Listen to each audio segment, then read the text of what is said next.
Welcome to my channel. आज हम लोग करेंगे शाय का यूज। मीन्स शाय को हम सिंपली कहाँ यूज करते हैं और शाय ऑफ को हम किस सेंस में यूज करते हैं। सिंपली शाय का मतलब होता है किसी से शर्माना या बोलते हैं कि लजाना, ठीक है। और शाय ऑफ का मतलब होता है किसी चीज में पीछे होना या किसी चीज की कमी होना, ठीक है। तो सबसे पहले शाय को देखते हैं हम कि डोंट बी शाय, इसका मतलब है शर्माओ मत। ही वॉज टू शाय यानी कि वो बहुत शर्मीला था। किस चीज में? टू स्पीक, बात करने में। किससे? To her. तो he was too shy to speak to her. शर्मिला होने से उसे नुकसान है। तो he is at a disadvantage. होने से, क्या होने से? शर्मिला होने से। तो हम लिखेंगे यहाँ पर बीइंग शाय। तो बी जो है, बीइंग की जो फॉर्म है ये है बीइंग, तो इसके लिए इसका मतलब है कि होना।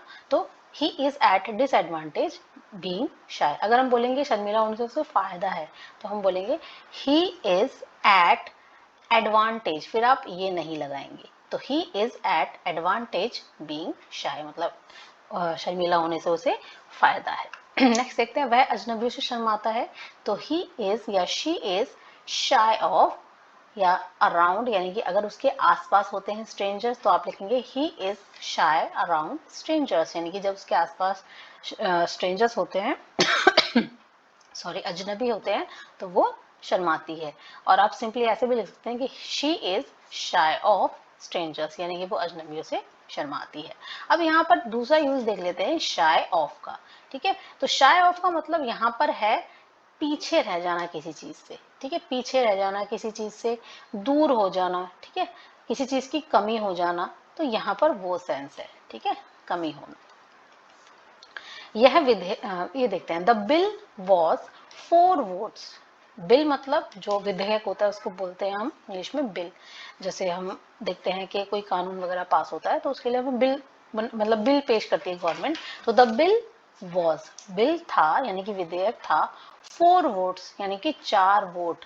अब यहाँ पर पीछे, तो पीछे का मतलब है यहाँ पर शाय ऑफ। तो जो बिल था वो 4 वोट पीछे था, या 4 वोट की उसमें कमी थी। किस चीज में? मेजोरिटी में। मेजोरिटी का मतलब होता है बहुमत, यानी कि अगर अगर जितने ज्यादा लोग किसी चीज के फेवर करेंगे तो इसका मतलब उसकी मेजोरिटी ज्यादा है। तो यहाँ पर the bill was 4 votes shy of a majority. यहाँ पर देखते हैं प्राची निगम। प्राची निगम जो रिसेंटली जिसने टॉप किया है गवर्नमेंट, यूपी गवर्नमेंट में। तो प्राची निगम जस्ट, यानी कि प्राची निगम सिर्फ 9 मार्क्स यानी कि 9 मार्क्स की कमी रह गई थी। किस चीज की कमी रह गई थी? उसके 9 मार्क्स की। किस चीज में? 100 में, यानी कि उसने टॉप किया था और केवल कितने नंबर से रह गई? वो 9 अंक से, वरना उसके परफेक्ट क्या होते? 100। तो प्राची निगम जस्ट 9 मार्क्स शाय ऑफ, यानी कि पीछे रह गई वो, या कम रह गए उसके 100 से। आई एम, मैं हूं 400 वोट्स, मैं हूं 400 वोट पीछे या दूर। किस चीज से? जीतने से इलेक्शन। तो विनिंग दिस इलेक्शन। तो आई होप यू अंडरस्टैंड कि हमने कहाँ शाय यूज करना है, कहाँ शाय ऑफ यूज करना है, ठीक है।